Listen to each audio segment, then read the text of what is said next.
비트코인도 역시 규정화된 가치가 없기는 마찬가지인데 블록체인 시스템을 만들어내서 지금까지 10년 정도 이상의 시간을 혹독한 이 금융 생태계에서 살아남았잖아요.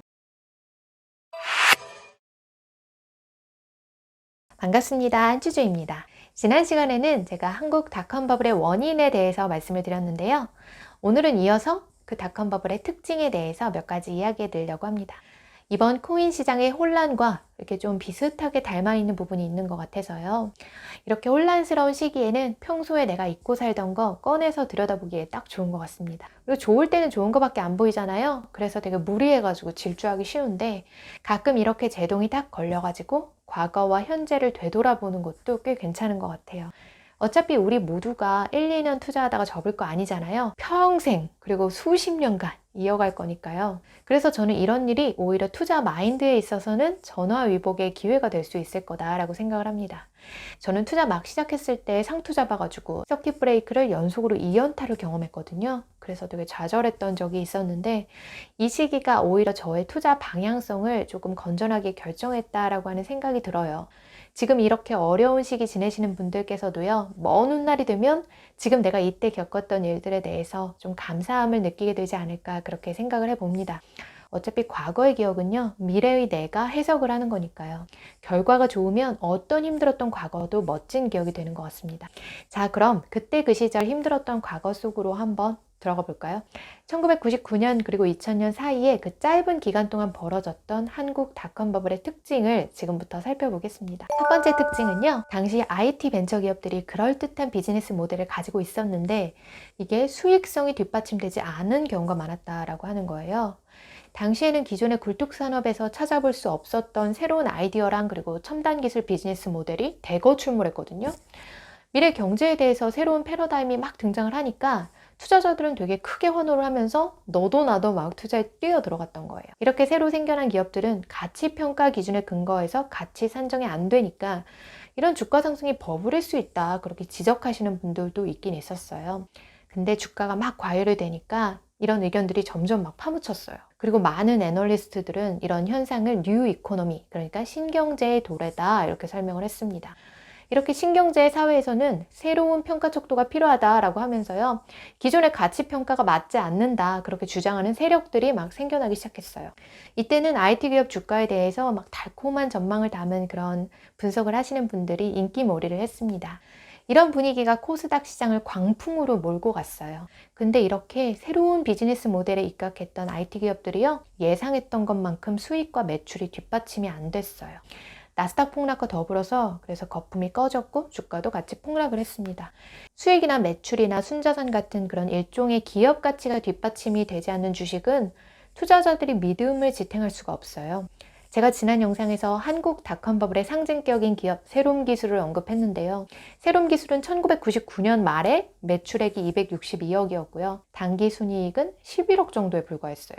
근데 세롬기술 주가는 당시에 포항제철 시가총액을 능가했어요. 포항제철의 당기순이익은요. 당시에 무려 1조 6천억 원이 넘었었는데 심지어 세롬기술은 삼성전자의 시가총액도 한때 추월한 적이 있었어요. 아주 어마어마했죠. 그리고 닷컴 버블의 두 번째 특징은요. 당시에 단타 투자가 되게 인기였다는 점이에요.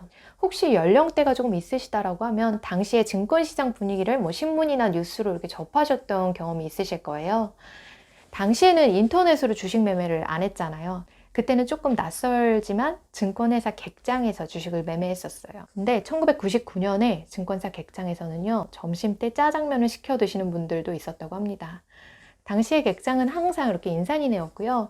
나이 지긋하신 노인분들 그리고 심지어는 아이를 안고 나오신 주부분들도 객장에서 볼 수 있었다고 해요. 이 사진은 1999년 1월 달에 경향신문에 나온 사진이에요. 근데 이렇게 주식 거래가 번거로웠는데도 불구하고 1일 매매 회전율이 아주 엄청났어요.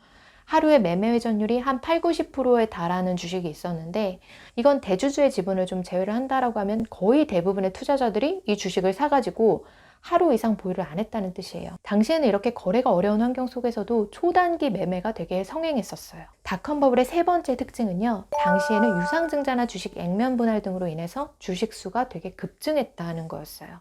유상증자나 액면 분할 같은 거는 소액 주주들을 더 끌어모으기 위한 용도로 보통 활용되죠. 그러니까 이런 주식 버블 시기에는 증자가 되게 흔하게 있는 일이에요. 이렇게 주식수가 급증되면은 뭐가 문제냐면요. 인내심 없는 투자자들의 비중이 높아진다는 게 문제예요. 이게 가속화되면 결국에 주가는 어느 순간 못 견디고 폭락하거든요. 당시의 주식수 변화율을 보면요. 되게 경이로운 수치를 발견할 수 있어요. 6,000에서 7,000% 주식수가 증가한 기업도 있어요. 그러면 여기서 주식수 변화율이 낮은 기업들도 있는 것 같은데 이게 왜 그러냐? 이거는 상장한 이후에 버블이 너무 빨리 꺼져가지고 유상증자나 액면 분할을 할 수 있는 그 타이밍을 못 잡아서 그래요. 닷컴 버블의 네 번째 특징은 대주주의 지분이 감소했다는 건데요. IT 기업의 대주주들은 주가 버블 기간 동안에 소유한 주식들을 막 처분을 하면서 시세 차익을 누렸어요. 되게 부자가 됐겠죠? 이렇게 되면 대주주의 빈자리는 누가 채우나요? 신규 투자자나 소액 투자자분들이 그 대주주의 빈자리를 채우는 거예요. 우리가 아는 그 기업, 다음이라는 기업의 경우에는요. 1999년 초부터 2000년 말까지 창업자 지분율이 57%에서 22%까지 낮아졌다라고 하고요. 새로운 기술은 창업자 지분율이 35%에서 8% 정도까지 감소했다고 해요. 다른 여타의 기업들도 상황은 다 비슷했어요. 여기서 다 언급하지는 않겠지만 되게 이런 비슷한 추세가 있었다고 합니다. 시장에서 대부분의 주식이 이 소신 있는 사람들에게서 부안의 동파의 손으로 넘어가는 그때가 주가의 고점이다라고 하는데 이때도 역시 그랬다는 걸 알 수가 있어요. 근데 내가 대주주가 아닌 이상 주식이 소신파에서 부안의 동파의 손으로 넘어가는 이 시점이 언제인지 참 딱 알아차리기는 어려운 것 같아요. 다만 대주주의 지분율이 점점점 낮아지고 있다라고 하면요. 이거는 위험 신호다 이렇게 생각을 하시는 것이 좋을 것 같습니다. 오늘은 닷컴 버블의 특징 4가지를 말씀드렸어요. 첫 번째는 그럴듯한 비즈니스 모델을 가진 기업들이 속출했는데 그 기업들이 수익성이 뒷받침되지 못했다라고 하는 점 말씀드렸고요.